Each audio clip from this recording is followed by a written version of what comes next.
Now I wonder, is there anyone who can conjugate these verbs? Any verb? Like af'ala? Is any one of you? Let's say af'ala with the pronouns. Af'ala, af'ala, af'alu. Or anyone you want. Fa'ala, fa'ala, 'cause it's all the same anyway. Just maybe some of them might twist your tongue a little bit if you're still breaking your tongue in. Anyone? Anyone?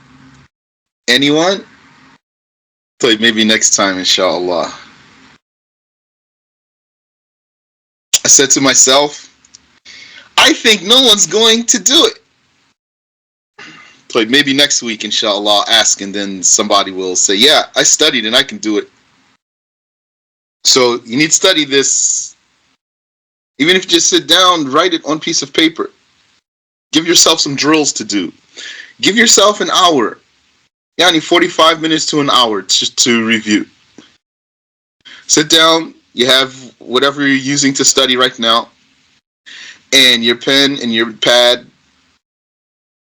Sit down at your table. Maybe put your glasses on if you need to, right? And you have a cup of coffee there, or tea, or whatever is your fancy. And then you start. Af'ala. Af'ala. Af'alu. Write it out. You should do all of them. أفعل فعل فاعل فعلل تفعلل تفاعل تفاعل تفاعل تفاعلوا تفاعلت تفاعلتا تفاعلن تفاعلت تفاعلتما تفاعلتم تفاعلت تفاعلتما تفاعلتن تفاعلت تفاعلنا. Probably, if you do each one of these one by one, by the time you get to like the fourth or fifth one, khalas, you're going to know it. Don't be intimidated. Don't be intimidated by this being another language, if it's a foreign language for you. Don't be intimidated by study. Don't be intimidated by memorization. And don't let the devil discourage you, because he's not going to want you to do it. He's going to tell you all the reasons why you shouldn't do it. From something else you need to do to how stupid you are, according to him. So, take the advice of someone who needs to buckle down and go to the gym. He doesn't feel like it, but he needs to. He needs to go to the gym consistently and work out and push himself. That's what you need to do to study this information. That's the kind of mindset you need to study this information so that you will be successful and achieve your goals.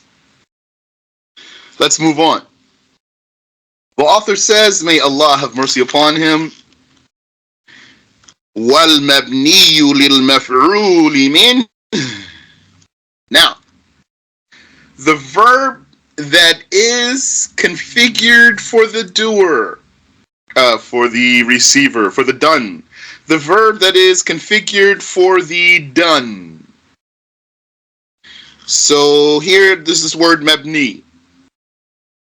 So for your information, perhaps you have perceived, but we're using the word mabni here with a different meaning. So originally we were saying mabni. And mabni meant for us what is contrary to i'rab. I'rab is the altering of the endings of the words due to the various influencing words. Words that influence what's being altered. And not i'rab really, but mu'rab. Mu'rab. Mabni versus mu'rab. Mu'rab. Mu'rab from the word i'rab. Mabni from the word bina. So the mu'rab, on the other hand, is the mu'rab is the word that its ending changes because of being influenced by some other word. The mabni, the way we first learned it, is the one that its ending stays the same regardless of what influences it. Regardless of any other words that influence it. Like huwa. The fatha in huwa is going to always stay there. Now, though, we're using the word mabni with a different meaning. So we said here, we were saying built. Built, mabniyun ala fatih, built with a fatih. Mabniyun ala dam, built with a dam. That's how I was translating for you. Now we're using the word mabni with a different meaning. Now I'm translating mabni as configured. Configured or configurated. And now you're going to see how the verb can be configured to accommodate a receiver instead of a doer. And what that means is, or what that translates to in English grammar terms, is what they call passive voice. So passive voice is like to say, Fred was hit or struck. So where's the subject of the sentence here? It's Fred. Okay. There's a verb here, was hit. Okay. Hit. This verb, by virtue of its meaning, definitely has a direct object. So, tell me, someone answer for me, please. Who's the receiver of this verb? I mean, I know it's an easy answer, but just... Yes, okay, Fred. Fred is the receiver of the verb. Okay. Wait a minute. So that would mean that Fred is the subject of the sentence and the receiver of the verb at the same time? Then let me ask another question. Who did the verb? Who did the act? Who's the hitter or the striker here? He is unknown, correct. Yani, apparently is unknown. We can call him unknown, but doesn't mean he's always actually unknown literally in every instance. But we're going to call him unknown. So then it means something is omitted here. Now, that's enough for the English example. This is enough to make what I want to explain to you clear in Arabic, inshallah, yani, to make what the author is going to say clear for you. And so he says, وَالْمَبْنِيُّ لِلْمَفْعُولِ مِنْهُ. Now the verb that is configured for the receiver, وَهُوَ الْفِعْلُ الَّذِي لَمْ يُسَمَّ فَاعِلُهُ, which is the verb whose doer is unnamed. The verb whose doer is unnamed. وَهُوَ, and it is الْفِعْلُ الَّذِي, the verb which لَمْ يُسَمَّ فَاعِلُهُ, its doer لَمْ يُسَمَّ is not named or is unnamed. The verb whose doer is unnamed. So unnamed even is broader than unknown. You could say unknown, it's valid. But you could say unnamed also. That's broader, because it could be that you know him, you're just not saying who he is. In other words, this way of speaking, configuring the verb for the receiver, and in the process removing the doer, speaking in this way is done for some purposes, some goals. It could be because you don't know who did it, so you didn't say. Or it could be because you just don't want to mention who did it. And that could be for reasons. Maybe because you're afraid of him. Or maybe because you are sworn to secrecy.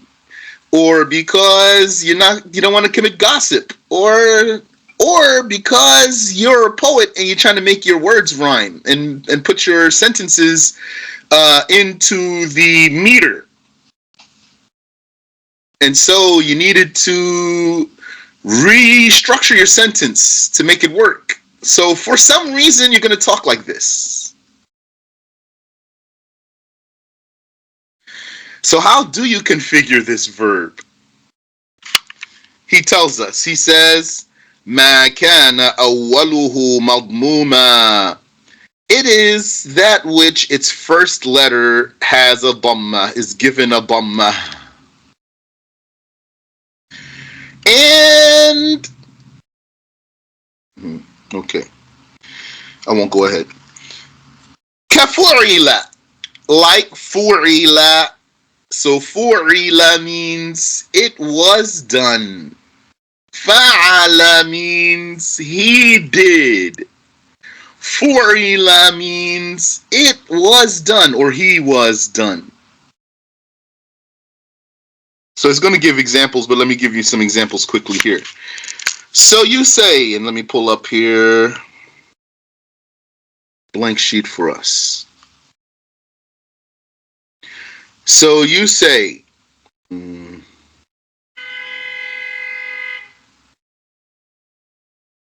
ضرب زيد عمرا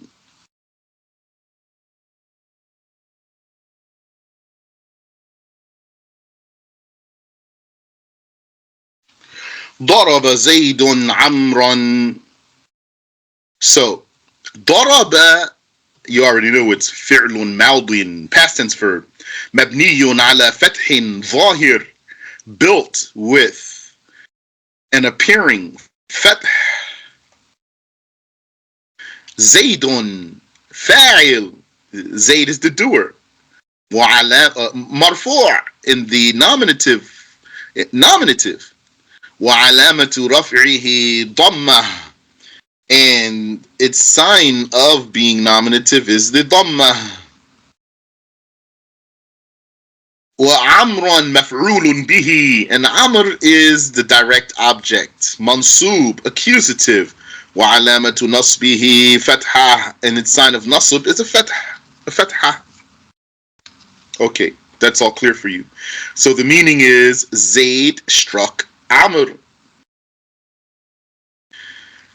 So this, when we say fi'lun madin, past tense verb, mabniyun ala fatih, built with a fatih, you could say here, mabniyun lil fa'il, configured for the doer, but you don't have to. You don't have to say mabniyun lil fa'il because that's your default case. Should be originally like that, so that you don't have to mention it. But what if you wanted to configure the verb for the receiver? How do you do so? Now the author's going to tell us, but I'm going to tell you right now. So he already told us about the first haraka. ضرب زيد عمرا. So when we build it, when we configure the verb for the doer, we would start it with a fatha, da. And what's the rule about how past tense verb ends? Who can tell me the rule, please? How does fi'lun madin end? Always, always, always.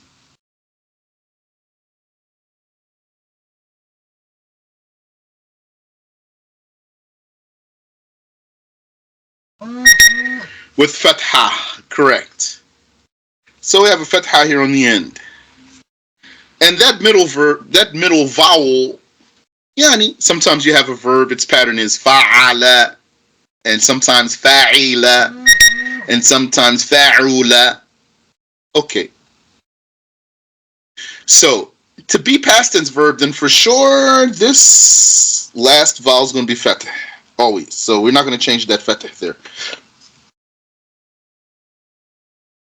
And to be configured for the doer, then the first letter also, as we took last time, is fath.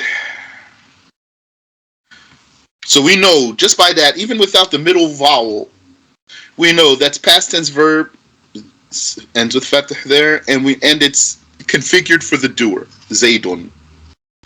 Now, if we want to configure this verb for the receiver, yani, if we want to speak in passive voice in Arabic, then the first thing you're going to do is remove the doer. So here's the doer, Zaydun. We don't want him anymore. We're not going to mention him. Maybe we're afraid of him. Or maybe we don't know who he is. Or maybe we don't want to snitch on him. So we're not going to mention the striker. But now, if we leave it this way only, just removing Zayd only, and leave everything else as it is, then you already know that all we did here is relegate the doer to being huwa. Yani, Muqaddar estimated huwa, daraba amran, meaning huwa, he struck Amr. So this is still configured for the doer. Just taking out Zayd only is going to make the pronoun fill the space. So that's not enough. We need to do something more. We want to actually completely remove the doer from this. No doer. We are omitting doer altogether. Okay, now, if that's the case, then that means we have two things here that need adjustment.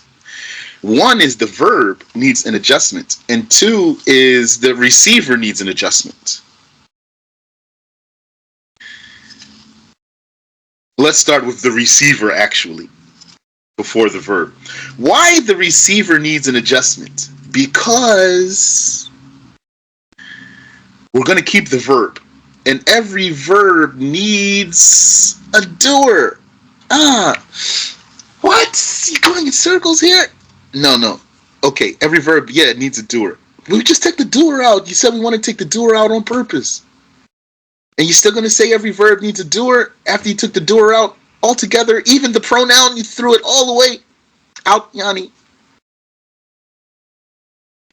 Okay, then let me adjust my words for you here. And then we're going to say here, every verb needs a subject. That's why some scholars, they say every verb needs a marfu'. Every verb needs something that's in nominative, marfu'. Up until now, I've been saying to you, every doing needs a doer. That's true. Even now, when we take it out, still needs a doer. Really, we're just not saying who he is. In our minds, we know there's a doer, but we're not saying who he is for some reason. So why we can't leave Amran the way he is? Because we can't leave the verb with no thing to fill the slot of the subject. So every verb needs something marfu'. So we're going to take Amr here, and we're going to make Amr marfu'. Because the verb needs something marfu'. So there we're going to make Amr marfu'. Amrun. But wait. If you say daraba Amrun, now just means Amr struck. We don't want to say Amr struck. We want to say Amr was struck. He's the struck one, not the striker. So then we need to reconfigure the verb. So let us then reconfigure this verb, and instead of starting it with a fatih, we're going to start it with a dam. This past tense verb here. We're going to start it with a dam. Now, and then, yani, as the author is going to tell us, and we're going to put a kasra before the last letter. kasra before the last letter, now the verb is Mabni lil-Maf'ul. Now it is configured for the receiver. And you say, Duriba Amrun. Duriba Amrun. Amr was struck. So now Amr is successfully the subject of the sentence, while at the same time, while simultaneously the receiver of the verb.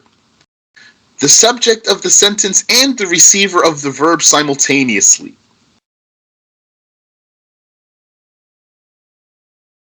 Duriba Amrun. But his name's going to change. Now that we reconfigured the verb and he can fill the doer's slot, then he's not going to be called Maf'ulun Bihi anymore. Now he's going to be called Na'ib Fa'il. Na'ib Fa'il. Replacement of the doer. The vice doer. Vice mean replacement here. Replacement doer. Or doer's replacement. He's the doer's replacement now. And again, to point out to you the straightforwardness of the Arabic vocabulary. So make sure you study here, because really the words are easy. Helps to make you understand. So to parse this, you say Duriba Amrun Duriba Fi'lun Maldin Mabniyun lil-Maf'ul. Past tense verb configured for the receiver. Mabniyun ala Fathin Zahir, built with an appearing fath. Wa Amrun Na'ib Fa'il. And Amr is the doer's replacement. Marfu'. Nominative. Wa alamatu raf'ihi dammatun zahirah. And its sign of being nominative is an appearing dhamma. And then you don't have to say fa'il. You don't have to say, and the fa'il. No need now. You don't say it. Fa'il has been removed from the sentence. And the maf'ul bihi slid over and took his spot. The maf'ul bihi took his spot and took his i'rab sign. The maf'ul bihi, he kept his meaning of being a maf'ul. He kept his meaning of being a maf'ul, but he slid over and took the doer's slot and took the doer's sign. He took the doer's helm. He took the helm of the doer. Any question here so far? You said, why did Omar have to have... that's Amr. You said, why did he have to have a dhamma? Because the sentence needs a doer? Yes, approximately. Yes, approximately. You're on the right track. You're thinking about it properly. The sentence does need a doer. But now somebody might say, wait, why are you saying the sentence need a doer? You just proved that the sentence doesn't need a doer. Because you just successfully made a correct sentence that has no doer in it whatsoever. The doer's gone, removed altogether. So why are you going to say every sentence needs a doer? If somebody were to object in this way, I would say to him, you are correct. The only reason why I kept saying it always needs a doer, because that's default case. But there is a secondary case where you can reconfigure the verb and remove the doer altogether and just slide the receiver over to the doer's position. So then that one could ask, why you slid him over to the doer's position?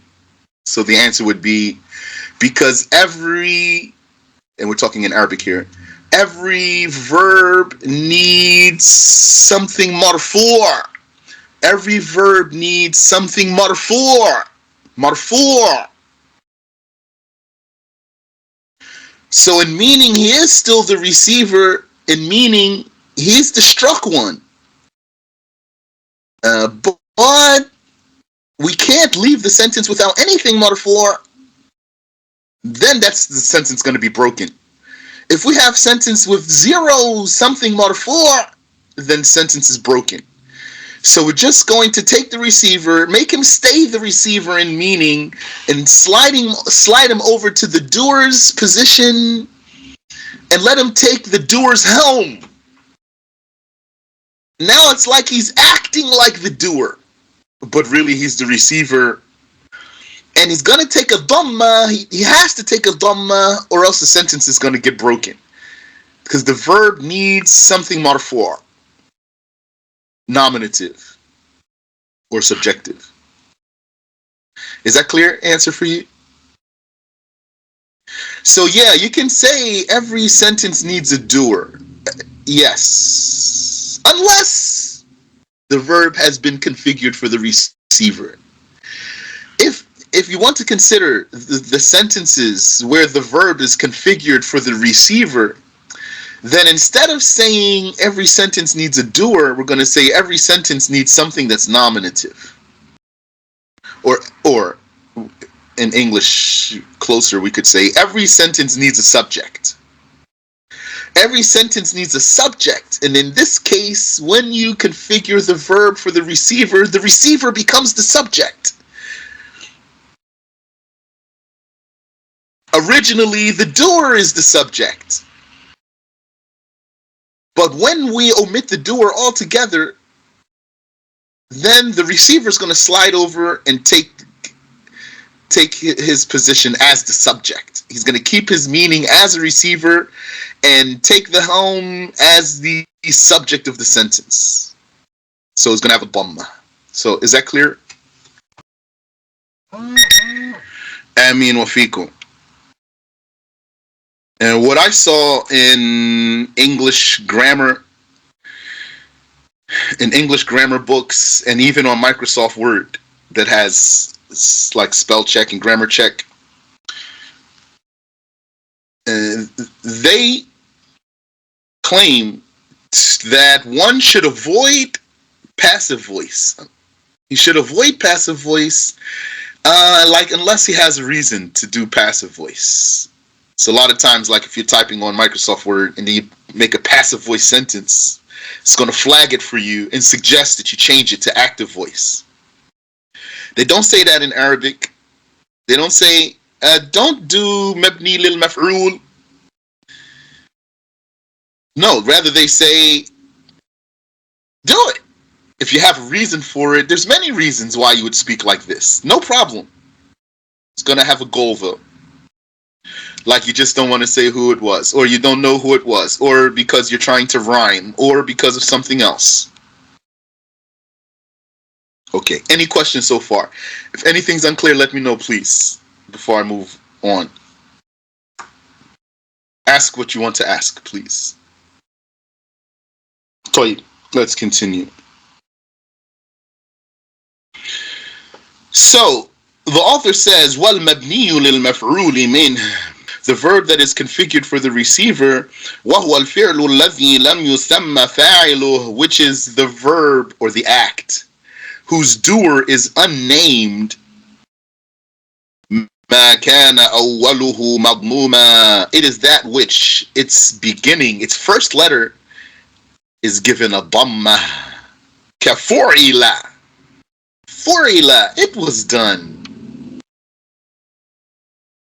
For example, Allah says in the Quran, وَخُلِقَ الْإِنسَانُ ضَعِيفًا. The human was created weak. خُلِقَ, was created. If you say خَلَقَ, خَلَقَ, he created. So the doer is there. خَلَقَ. خلق الله. خلق الله الإنسان. Yeah. So right here, I'll just, if one were to say, خلق الله الإنسان. إنسان. خلق الله. He's doer. خلق الله. خلق is the doing, the verb. Allahu is the doer. And al-insana is the done. Allah created the human.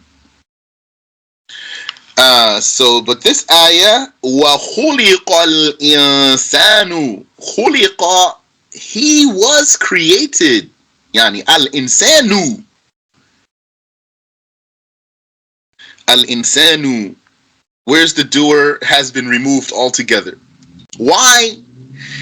Because everyone knows who he is. That's another reason why you would speak in this way. You didn't mention who did it because it's known, actually. So you don't have to say. In this case, the doer is known. You don't have to say who he was. وَخُلِقَ الْإِنسَانُ ضَعِيفًا. The human was created weak, or was created as a weakling. Was created. Okay. So he said كَفُعِلَ, like فُعِلَ. وَفُعْلِلَ. وَأُفْعِلَ. وَفُعِلَ. وَفُعِلَ. وَتُفُعِلَ. وَتُفُعِلَ. وَتُفُعْلِلَ. وَتُفُعْلِلَ. Okay. So I think the point is clear here. Let me just show you something. We say fa'ala, and then that's mabni lil-fa'il, built, yani configured for the doer, and we say fu'ila. Now it's configured for the receiver. And you say fa'ala. Fa'ala. Now that's configured for the doer because it starts with a fatah. But if you want to configure it for the receiver, you're going to make it start with a dam. So we're going to put a dam on that fa. And you can't put an alif there. The second letter is an alif right here. Fa'ala. But if we're going to start this one with a dhamma, then we're going to have to flip that alif into a waw. And then the letter before the last one takes a kasra, always. That's the rule. So it becomes fu'ila. So configured for the doer is fa'ala. Configured for the receiver is fu'ila.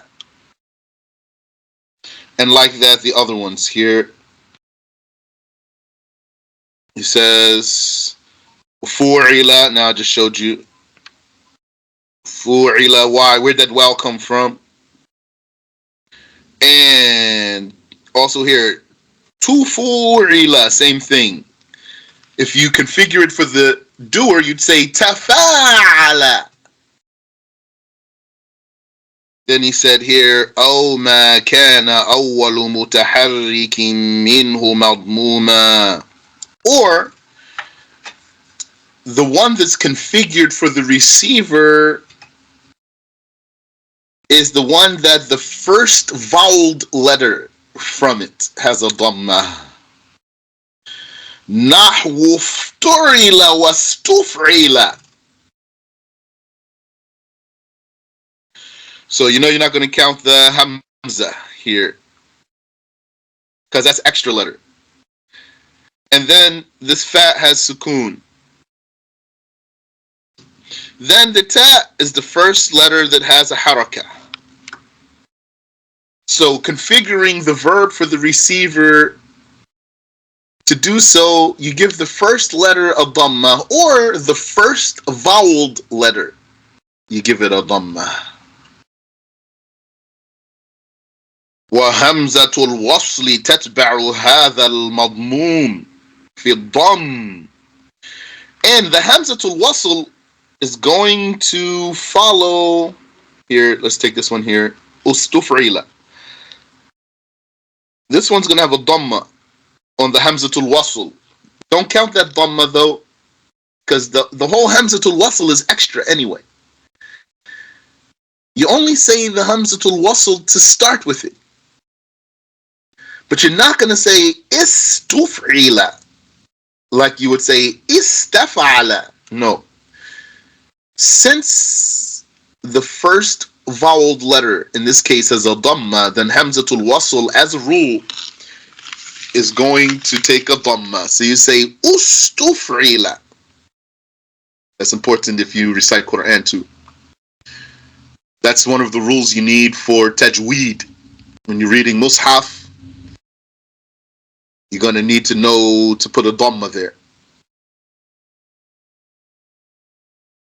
So your Shaykh who's teaching you tajweed and you're reading Quran on him, trying to finish a khatmah, trying to take the entire Quran, when you come across something like that, he's going to tell you, no, put Dhamma there. Because look, the first letter that has a harakah here has a Dhamma. So put a Dhamma on that Hamza. So he says, وَهَمْزَةُ الْوَصْلِ تَتْبَعُ هَذَا الْمَضْمُومَ فِي الضَّمِّ. So Hamzatul Wasl will follow that letter with a Dhamma. Meaning, he's basically saying, the Hamzatul Wasl is following the letter that comes after it. The Hamzatul Wasl is following the letter that comes after it. How do you follow something that comes after you?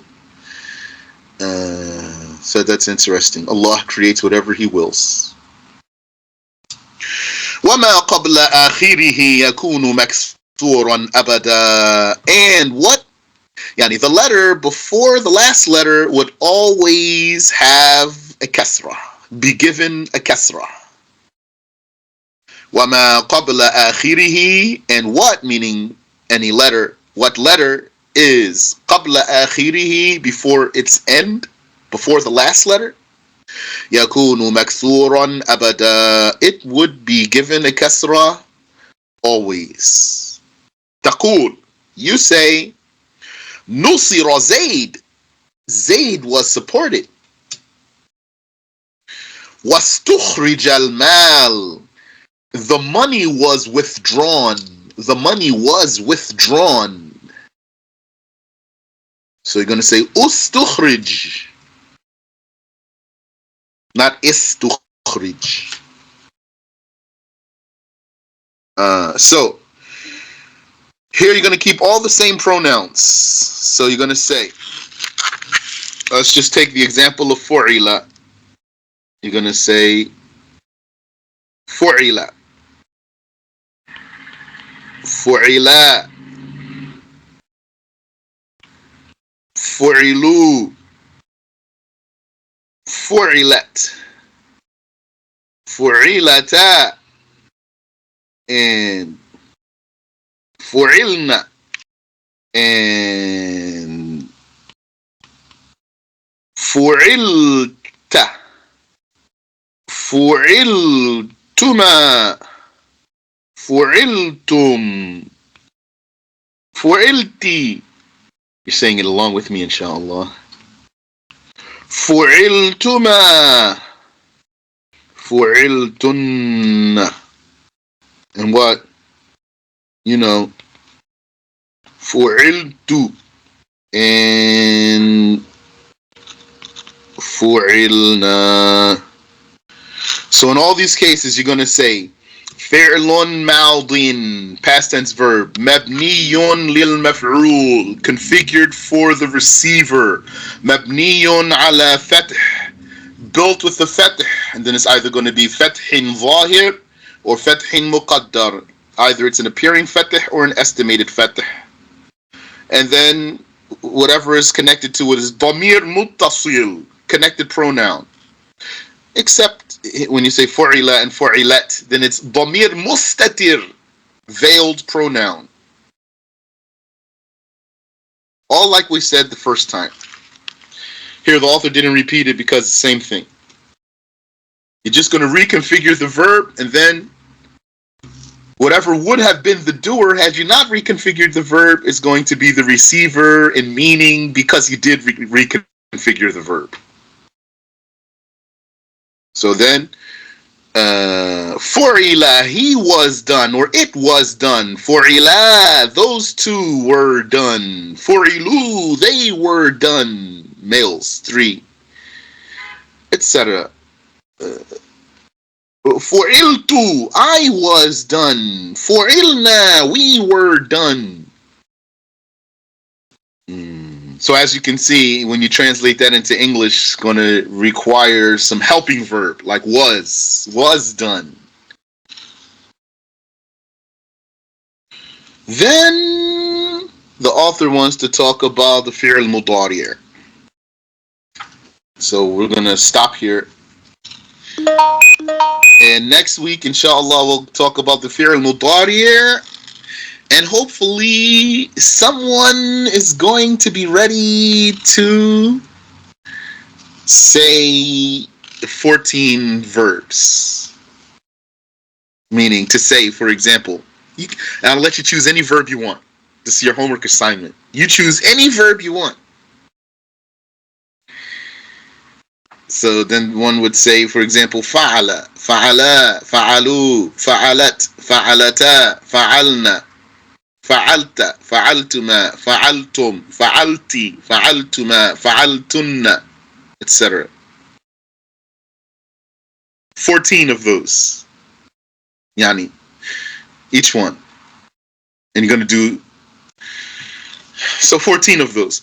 And since that's so easy, then you should be ready to do 14 more. So you're going to say, yeah, I could do the other ones too. Fu'ila, fu'ila, fu'ilu, fu'ilat, fu'ilata, fu'ilna, fu'ilta, fu'iltuna, fu'iltum. That's going to be good also for breaking your tongue in and helping you improve your reading.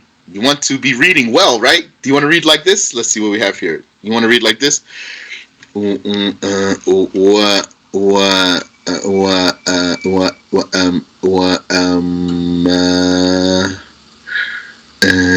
you should have been at the end of the line already. You're still at the first word. Any question? طيب. Ameen wa feek. May Allah reward you and bless you. I've been waiting for a long time to have this lesson. So I praise Allah and thank Him for enabling us to do this good deed together. Subhanaka Allahumma wa bihamdik. Ashhadu an la ilaha illa anta astaghfiruka wa atubu ilayk.